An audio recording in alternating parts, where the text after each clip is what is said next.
So what is up, guys? Nick here, helping you to master your technology. And the honeymoon phase is over between the base 17 and the 17 Pro.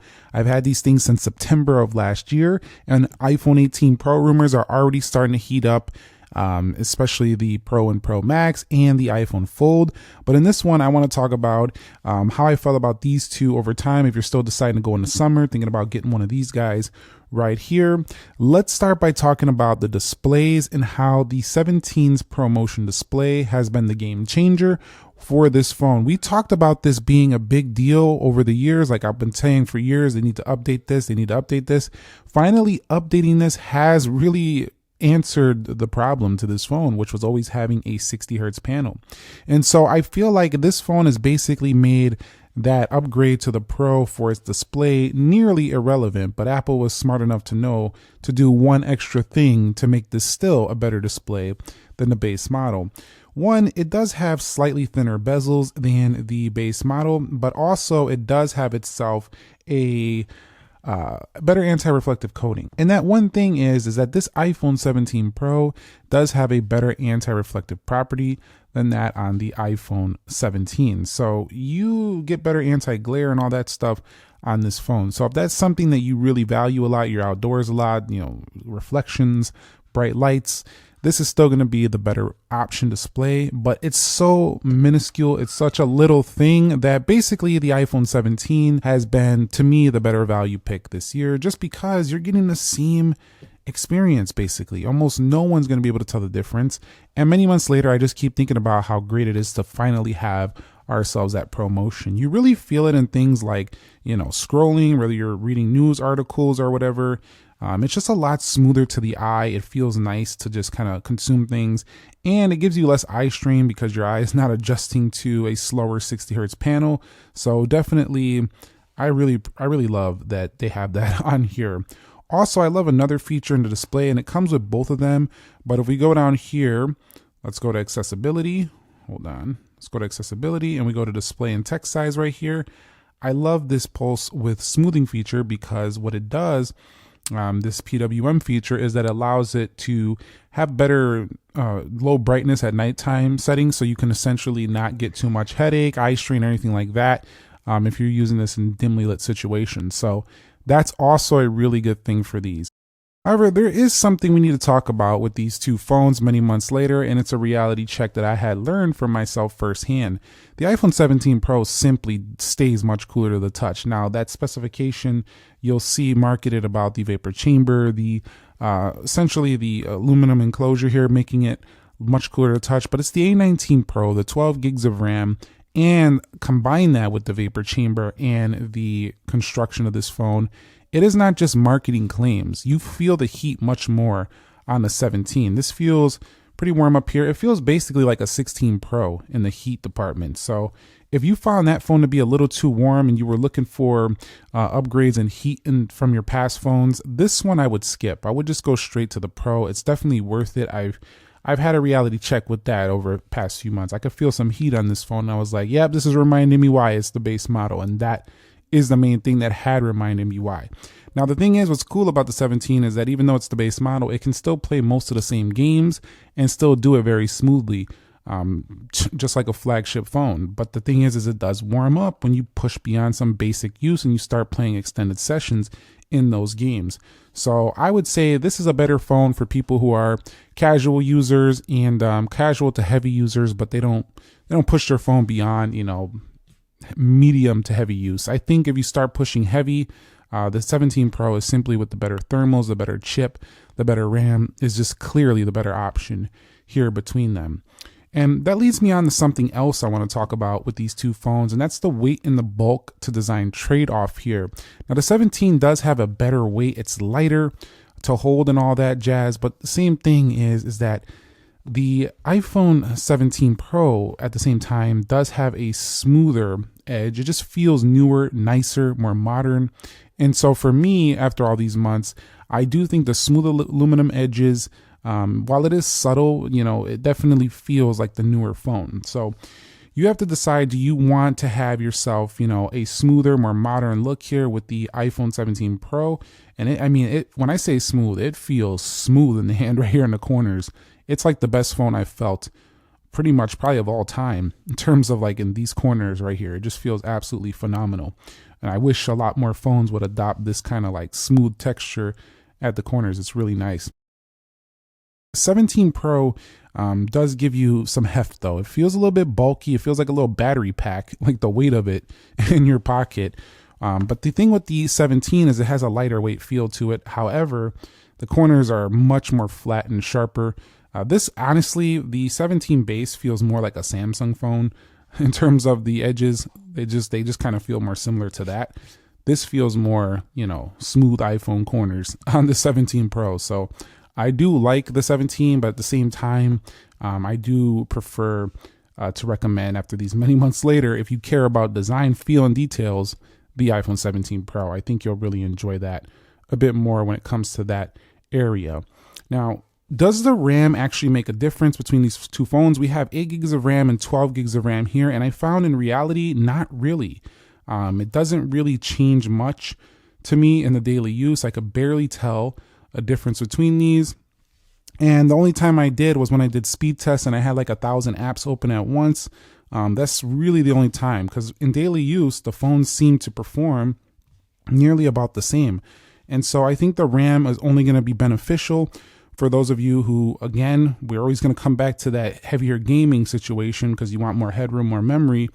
Also, long term, and I was also doing the latest update, but also long term, the iPhone 17 Pro has more breathing room with the RAM for updates in Apple Intelligence and stuff of that sort. Although 8 gigs is the minimum to run it, I do think that the 17 Pro is the better option for sure over this time period, if you're going to keep it a long period of time. But right now, it's nearly indistinguishable, and it makes a lot of sense why the iPhone 17 base model is so popular. I mean, it just does everything really well, and it doesn't have any performance slowdowns. It feels like a phone that could cost $1,000. So I think it's excellent value, honestly. One thing I have to say over these many months later, though, is telephoto FOMO is real. I mean, if we go ahead and take this iPhone 17 Pro out, I just love the 8x zoom. I love how we can go 40 times, and that's all due to the telephoto camera on board here. With the iPhone 17, what I like about it is that at least you can crop in on that sensor, and you can go 10x, but this really feels super dated, like 10 times zoom. We've had that on the iPhone 10.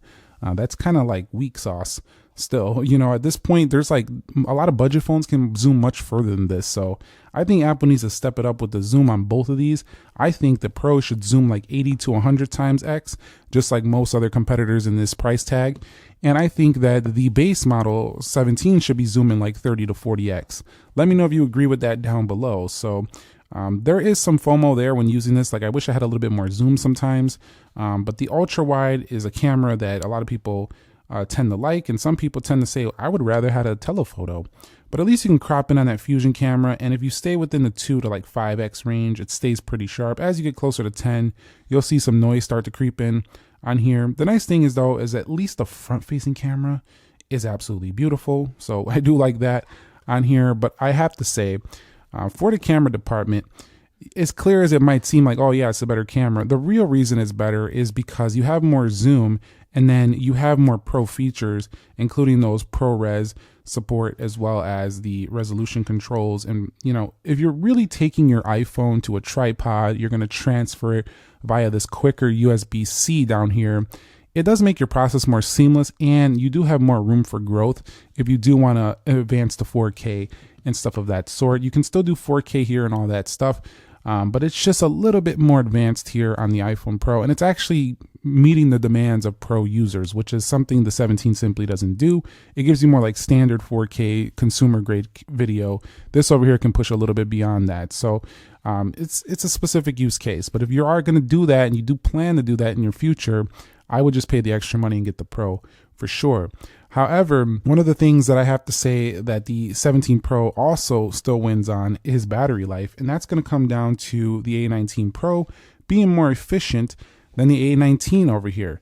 Also, that thermal regulation also keeps that battery cooler, which allows it to last longer. So I'm talking to the tune of about 2 hours in real world practice. It's pretty substantial. 2 hours is a substantial amount. So if you are a battery heavy user, like you're using your phone heavy, I think you should just spring for a Pro or Pro Max. It is substantially better in this department. So it's noticeable. Both of them have great standby time, and both of them are all day phones for most users. But the iPhone 17 Pro just pushes it to the next level with battery. And for a small pocketable phone, this actually gives you battery life equivalent to some older Max phones like the 16 Pro Max, and even better than I've seen on the 15 Pro Max. So 17 Pro, even in this form factor being smaller, is like an older Max phone battery life. This one over here is still your standard all-day battery life on an iPhone, but it falls a little bit short of this phone right here. So many months later, I'm happy with it. Don't get me wrong. I'm not disappointed at all. It still does better than a lot of competing Samsung phones. But the iPhone 17, if you're looking for better battery life, many months later, my experience shows the 17 Pro to be that phone right there. He's him when it comes to that, battery life department. Now, one of the areas the 17 Pro also has impressed is the screen. It's more scratch resistant and more anti-reflective we talked about earlier, but this is just an area I just don't get a ton of scratches on it. I do like that a lot. And so if that's something that matters to you, you don't really like putting screen protectors on your phone, I would probably spring for the 17 Pro here. But for most people are just going to throw a screen protector on. They don't really care about all that. They like to protect their phone. I would just go with the 17. It's also pretty good in this department, but not quite as good as that 17 Pro. At the same time, these are small details that it might not justify $400 more for you on the trade. So that really, you have to think about that. I just keep coming back to this feeling after these many months later that the 17 Pro is your long haul phone. It's the phone that feels more like a stronger long-term usage case, whereas the 17 is a good 3-year phone, I would say, 2 to 3. You can go 4 or 5, but I feel like it'll feel older by then, slower by then, versus this phone over here. So this seems like the long haul pick right here, which I know a lot of people are doing these days. They're going with the long haul options.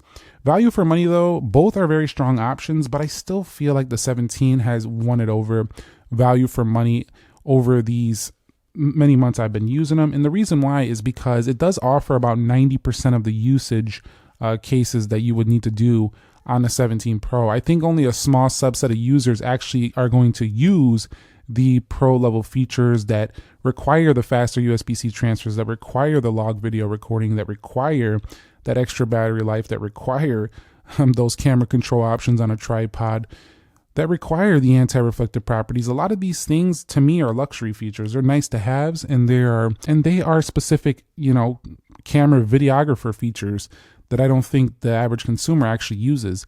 There is something to note, though. The iPhone 17 Pro is the flex phone. We all know that if you have the Pro, you're flexing. So that does matter to some people. They want to stand out as I have the best phone, I have the latest phone.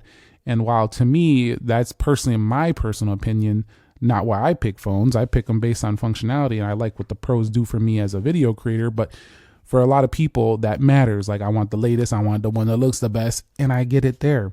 But when we're talking about pure value for money, the 17 wins this year. It just simply does. And the most of the reason why is because there's not a lot to nitpick about it.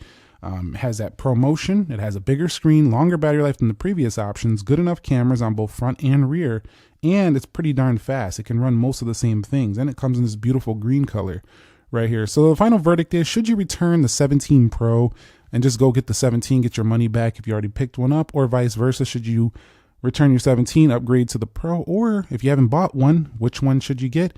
Well, it's pretty simple here, actually, after these many months. If the telephoto matters to you, if the battery life matters to you, and you know you're a heavier user, but you don't want to go max because you want a smaller iPhone, get the 17 Pro. There's no other phone option for you. Even the Air, that one's weak on the battery. It's too big. If you like a more compact, this one is the move. Don't even think twice. Now, dump the 17 or go with the 17 if what you care more about is having the most performance you can get for the money while still having long-term software updates, really good battery life, and good cameras. I think you're going to like this. But if you want that fresher design, you got to go with the 17 Pro. So let me know your thoughts on these two down below in the comment section. If you found the video helpful, entertaining, informing, click the like button for me and subscribe if you haven't already. I will catch you all in the next episode. Thank you very much for watching. Nick here. Be sure to be well and peace.